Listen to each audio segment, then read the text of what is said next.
नमस्कार, मैं हूं राज और आप देख रहे हैं प्योर पॉलिटिक्स। वेनेजुएला में डोनाल्ड ट्रंप ने जो कुछ किया, जिस तरह से वहां के राष्ट्रपति को उनके निवास से उठा लिया, उनकी पत्नी के साथ वो सो रहे थे। ये सारे डिटेल्स अब आ रहे हैं कि किस तरह से अमेरिका की जो डेल्टा फोर्स है उसने एक देश के राष्ट्रपति को सोते हुए उसकी पत्नी के साथ उठा लिया। तो ये जिस तरह की गुंडागर्दी का परिचय डोनाल्ड ट्रंप ने दिया है, उससे अब उसका मन बहुत ज्यादा बढ़ गया है। जी, अब अमेरिका ये कह रहा है कि दुनिया में ऐसे सारे देश जो अमेरिका को चुनौती दे रहे हैं या देना चाहते हैं, उनको यह समझ लेना चाहिए कि अमेरिका के पास कितनी ताकत है, उसकी मिलिट्री माइट कितनी है, उसकी सैन्य शक्ति कितनी है। और एक तरह से अमेरिका ने यह धमकी दी है कि जो कुछ उसने वेनेजुएला के राष्ट्रपति मुडरो के साथ किया है, वो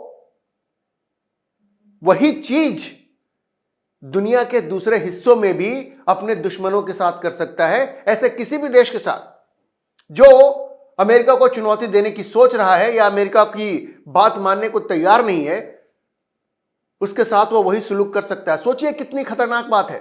मतलब अगर आप अमेरिका की दादागिरी को बर्दाश्त नहीं करेंगे तो वो आपको आपके घर से उठा लेगा, सोते हुए उठा लेगा, आपकी पत्नी के साथ उठा लेगा।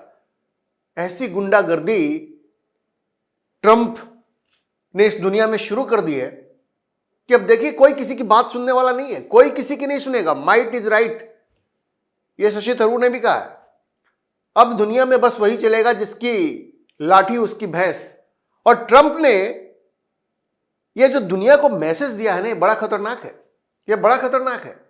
आज भले ट्रंप को ये लग रहा हो कि उनके पास ताकत है और वो दुनिया में इस तरह की बेहुदा हरकत कर सकते हैं, लेकिन इसका परिणाम क्या होगा वो ये सोच नहीं रहे।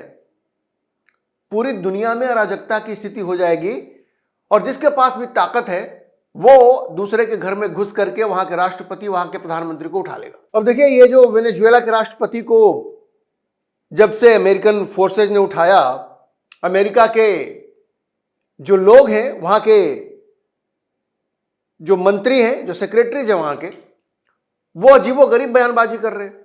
अभी जो मार्को रूबियो है, उसने ये कहा कि भाई ये जो मडूरो है वो वहां का लेजिटिमेट प्रेसिडेंट नहीं था। मतलब वैधानिक रूप से वहां का वो प्रेसिडेंट नहीं था। कैसे नहीं था भाई? वो कैसे नहीं था? वो वहां का चुना हुआ राष्ट्रपति था, लोगों ने उसको वोट देकर के चुना था। ठीक है, आपका ये कहना है कि चुनाव निष्पक्ष नहीं थे, तो ऐसे तो बहुत सारी दुनिया में ऐसे आरोप लग रहे हैं। ऐसे आरोप तो पाकिस्तान में भी लग रहे हैं कि जिस तरह से वहां पे शहबाज शरीफ की सरकार बनी और वहां की आर्मी ने इमरान खान को, जिसके पास मैंडेट था, उसको पकड़ के जेल में बंद कर दिया। आज भी वो बंद है और शहबाज शरीफ वहां सरकार चला रहे हैं। और उसी आसिम मुनीर को, जिसने ये सब कुछ किया, उसको ओवल ऑफिस में बुला करके डोनाल्ड ट्रंप लंच करवाते हैं। तो कहां है कंसिस्टेंसी? ये किस लेजिटिमेट गवर्नमेंट की बात हो रही है? और ये अधिकार आपको किसने दिया? ये तो द्वितीय विश्व युद्ध के बाद जो चार्टर साइन हुआ था, उसमें भी ये कहा गया था कि इस तरह की कोई हरकत नहीं की जा सकती।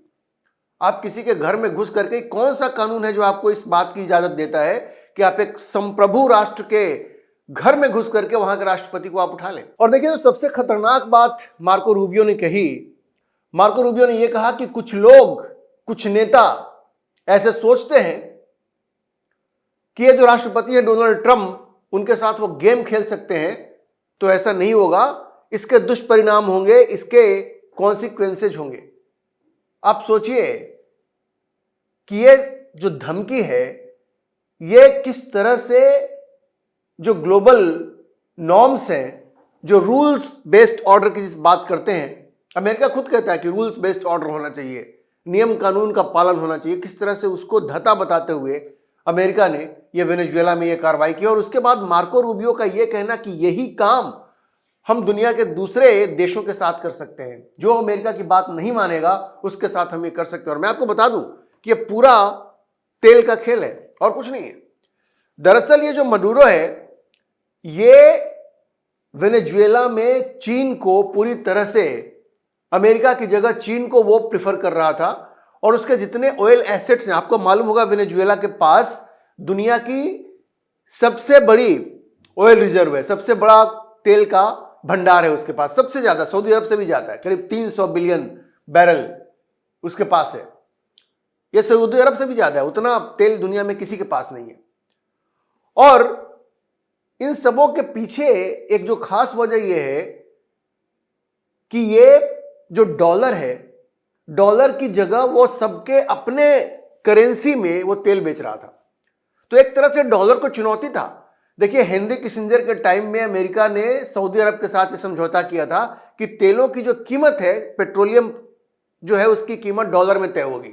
और सारी दुनिया में पेट्रोल से ही सब एनर्जी की मांग पूरी हो रही है ज्यादातर। लेकिन अब ये चुनौती उसको दे रहे थे मडूरो, और चीन के साथ युआन में, चीन की जो करेंसी है उसमें वो तेल के साथ सारे डील्स कर रहे थे। अब अमेरिका इससे बड़ा परेशान था क्योंकि डॉलर को चुनौती मिल रही थी। और मडूरो जो था वो ब्रिक्स का भी मेंबर बनना चाहता था। ब्रिक्स का, आपको पता है ब्रिक्स को कैसे खतरे के रूप में डोनाल्ड ट्रंप देखते हैं। तो इन सारी चीजों को लेकर के उसे लगा कि ये तो खतरा बन रहा है, और उसने राष्ट्रपति भवन में घुस करके वहां से उठा लिया। खैर, उसके बाद ये मार्को रूबियो का जो बयान है कि हम दुनिया के दूसरे देशों के साथ भी ऐसा कर सकते हैं, ये तो और भी शर्मनाक है। मार्को रूबियो आगे कहते हैं कि भाई, ये हर किसी को समझ लेना चाहिए कि हमारे पास एक प्रेसिडेंट है, 47th president of the United states, जिसके साथ आप गेम नहीं खेल सकते। अगर उन्होंने ये कह दिया कि हम आपके साथ कुछ करने वाले हैं तो हम वो करके रहेंगे। ये तो सीधी सीधी धमकी है, गुंडों की भाषा है जो मार्को रूबियो बोल रहा है। लेकिन मैं आपको एक बात और बता दूं, अमेरिका ऐसी हरकतें उन्हीं देशों के साथ करता है जो कमजोर होते हैं। मजबूत देशों के साथ आज तक अमेरिका ऐसा कुछ कर नहीं पाया है। वो वेनेजुएला में ये काम कर सकता है, इराक में उसने सद्दाम हुसैन को इसी तरह से पहले हटाया और फिर उसकी हत्या की। लीबिया में कर्नल गद्दाफी के साथ उसने यही कुछ किया। और ये सब वो देश थे जिन्होंने कि अमेरिकी डॉलर को चैलेंज किया था। सद्दाम हुसैन ने भी किया था और कर्नल गद्दाफी ने भी किया था, और उसके बाद ये मडूरो वेनेजुएला में कर रहे थे। तो ये सब के पीछे कहीं ना कहीं डॉलर को कमजोर करने की इनकी जो कोशिश थी, उसके खिलाफ अमेरिका ने एक्शन लिया। लेकिन ये सारे वो देश थे जो मिलिट्री के लिहाज से बड़े मजबूत नहीं थे। न इराक उतना मजबूत था, न लीबिया मजबूत था, और न वेनेजुएला मजबूत था। ले देखिए, इसके पास कुछ सुखोई 30 हैं और कुछ पुराने वाले A-B ब्लॉक के F-16 है इसके पास, वो भी 5-6 ही होंगे, और करीब 12-15 बचे हैं सुखोई 30। लेकिन इतना प्रिसाइज अटैक हुआ और ये 12 और 20 फाइटर जेट्स क्या कर लेते। तो ये सब मिलिट्री के लिहाज से बड़े कमजोर देश हैं। तो अमेरिका ऐसे देशों को छोड़ता नहीं है। लेकिन अमेरिका की कभी ऐसी हिम्मत नहीं हुई है कि कोई मजबूत देश के साथ जाकर के कोई इस तरह का एक्शन ले। हालांकि अब देखिए, मार्को रूबियो इस तरह की बात कर रहे हैं कि ऐसे एक्शन वो दुनिया के दूसरे हिस्सों में भी ले सकते हैं। अच्छा, इसके बाद मार्को रूबियो ने क्यूबा पर भी निशाना साधा है। क्यूबा, अब वो हो सकता है कि क्यूबा को भी निशाना बनाए, और क्यूबा से तो उनका 36 का आंकड़ा बड़े लंबे समय से रहा है। तो मार्को रूबियो ने कहा कि भाई, क्यूबा तो एक डिजास्टर है, एक डिजास्टर है। और जानते हैं उसने क्या कहा? उसने कहा कि वहां का जो नेतृत्व है, उसकी जो लीडरशिप है, उसको चिंता होनी चाहिए। मतलब सीधे सीधे धमकी है क्यूबा को कि जो कुछ हमने वेनेजुएला में किया है वो हम क्यूबा में भी कर सकते हैं। रूबियो ने कहा कि अगर मैं हवाना में होता, मतलब क्यूबा में, और सरकार में होता, तो मुझे बड़ी चिंता होती कि भाई हमारे साथ कुछ होने वाला है। मतलब ये धमका रहा है कि जो कुछ हमने वेनेजुएला के साथ किया है वो हम तुम्हारे साथ भी कर सकते हैं। अच्छा, एक जो खास बात कही मार्को रूबियो ने, जो सबसे खतरनाक है, उसने कहा कि भाई जो कुछ वेनेजुएला में हुआ है वो उस रीजन के बाहर भी हो सकता है, उस क्षेत्र के बाहर भी। मतलब ये दुनिया के सारे देशों के लिए ये है। और उसी वक्त जेलेंस्की ने ये कहा कि अगर अमेरिका ने वेनेजुएला में ये एक्शन लिया है, ये सोचते हुए कि मडूरो वहां पर डिक्टेटर था, तो सबसे बड़ा डिक्टेटर तो व्लादिमीर पुतिन है। मतलब जेलेंस्की ये चाहता है कि अब जो कुछ ट्रंप ने मडूरो के साथ किया वेनेजुएला में, वही वो व्लादिमीर पुतिन के साथ करे। लेकिन क्या ट्रंप की इतनी हिम्मत है? ट्रंप की इतनी हिम्मत है कि पुतिन को उनके घर से, क्रेमलिन से उठाने का दुस्साहस कर सके? क्या इतनी हिम्मत है? लेकिन जेलेंस्की उकसा रहा है। वैसे ट्रंप की इतनी हिम्मत नहीं है। और ये जो घटनाक्रम है वो ये भी दिखाता है कि चीन भी किस तरह से हेल्पलेस है। देखिए, ये जो ट्रंप ने किया उसके कुछ घंटे पहले चीन का डेलीगेशन जाकर के मिला था मडूरो से, और इस पूरे झगड़े में चीन भी शामिल है, क्योंकि वो चीन और ईरान को वहां के तेल का एक्सेस दे रहे थे मडूरो, और वो उनके लोकल करेंसी में वो डील कर रहे थे। तो चीन के ऊपर ये दाग तो लगा है कि जो आपके पक्ष में है आप उसको बचा नहीं पाते। मडूरो चीन पे बड़ा भरोसा कर रहा था, लेकिन चीन सामने आया नहीं, लड़ नहीं सका वो। इसी तरह से चीन ईरान को भी नहीं बचा पाया था। ईरान का भी बड़ा भरोसा था चीन पे कि वो हमें कुछ होने नहीं देगा, लेकिन आपने देखा कैसे वहां के न्यूक्लियर इंस्टॉलेशन पे जाकर के B-2 बॉम्बर्स ने हमला किया और उसको नष्ट किया। तो चीन भी बुरी तरह एक्सपोज हो गया है। चीन भी अपने दोस्तों को बचा नहीं सकता, पैसे से मदद कर सकता है, लेकिन अब किसी को इस मुगालते में नहीं रहना चाहिए कि चीन अपने दोस्तों को बचा सकता है मिलिट्री हमले से। और मुनीर के लिए, आसिम मुनीर के लिए तो बहुत बड़ा सबक है।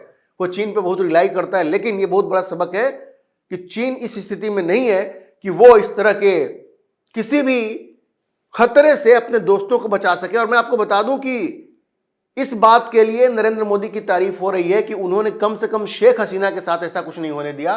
शेख हसीना को सुरक्षित बांग्लादेश से बाहर निकाला और आज शेख हसीना भारत में सुरक्षित रह रही हैं। तो नरेंद्र मोदी की इस बात के लिए जम के तारीफ हो रही है, यूरोप में भी हो रही है और जापान में भी हो रहा है। अच्छा, मैं आपको बता दूं कि जैसा मैंने कहा आपको कि मार्को रूबियो ने क्यूबा को धमकाया है, और ये जो डोनाल्ड ट्रंप है ये अब कोलंबिया को धमका रहा है। और अब कोलंबिया के राष्ट्रपति को कहा है कि भाई तुम देख लो तुम्हारा क्या हो सकता है, क्योंकि ट्रंप को लगता है, ट्रंप का कहना है कि ये जो कोलंबिया है और वहां के जो राष्ट्रपति हैं वो भी ड्रग कार्टेल को बढ़ावा दे रहे हैं और अमेरिका में ड्रग्स भेज रहे हैं।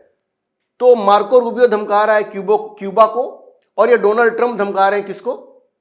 कोलंबिया को, और साथ में मेक्सिको को भी। ट्रंप का कहना है कि मेक्सिको की जो अभी वहां पे है लेडी, जो वहां पे रूलर है, वो तो वैसे स्वभाव से बहुत अच्छी हैं, लेकिन वो कोकीन को और ड्रग्स को वो रोक नहीं पा रही हैं, तो वहां भी वो एक्शन ले सकता है। और ट्रंप बिल्कुल खुल के ऐसी बात कह रहा है कि जो हमारी बात नहीं सुनेगा, और उसका ऑब्सेशन है ये बिल्कुल वो अपने पड़ोस में वो लोगों को कहता है कि तुम ड्रग्स बेच रहे हो, अब तुमको हम उठा लेंगे। ये चीज उसने कोलंबिया को भी कही है, मेक्सिको को भी कह रहा है, क्यूबा को तो मार्को रूबियो धमका ही रहा है। तो आप समझिए कि पूरी तरह से विध्वंसक मोड में ये आगे गुंडागर्दी पे उतर गया है। और शर्म की बात यह है कि यूनाइटेड नेशंस कुछ नहीं कर रहा। यूनाइटेड नेशंस पूरी तरह से एक्सपोज हो गया है। उसके जो सेक्रेटरी जनरल हैं उन्होंने सिर्फ ये कहा है कि भाई ये बहुत गलत बात है, ऐसा नहीं होना चाहिए। लेकिन कहने से क्या होता है? क्या आप रोक सकते हैं इसको? कोई एक्शन लिया गया? क्या सिक्योरिटी काउंसिल की कोई मीटिंग हुई? क्या ट्रंप के खिलाफ कोई कार्रवाई हुई? नहीं हुई, क्योंकि आपकी ताकत नहीं है। तो आप देखिए ट्रंप जिस तरह का गेम खेल रहा है, सारी दुनिया में यह बात उठ रही है कि हर किसी को अपनी सुरक्षा पुख्ता करनी चाहिए। और एक बात और भी उठ रही है भारत के संदर्भ में कि अगर ट्रंप का जो रवैया है उसको देखते हुए ये जो रूस, इंडिया और चाइना का जो ब्लॉक है RIC, उसको और मजबूत किया जाए, ताकि ट्रंप जैसे राष्ट्रपति के रहते हुए दुनिया को इस तरह की मनमानी से बचाया जा सके। क्योंकि देखिए रूस, भारत और चीन अगर एक साथ रहेंगे तो ट्रंप कभी इस तरह की हरकत नहीं कर पाएगा। आज सब देश अपने अपने फायदे में लगे हुए हैं। पुतिन को भी लग रहा है कि भाई ट्रंप के साथ रहने में फायदा है, क्योंकि वो यूक्रेन पे ये दबाव डाल रहे हैं कि भाई जो जमीन तुम्हारी रूस ने ले ली अब दे दो उसको।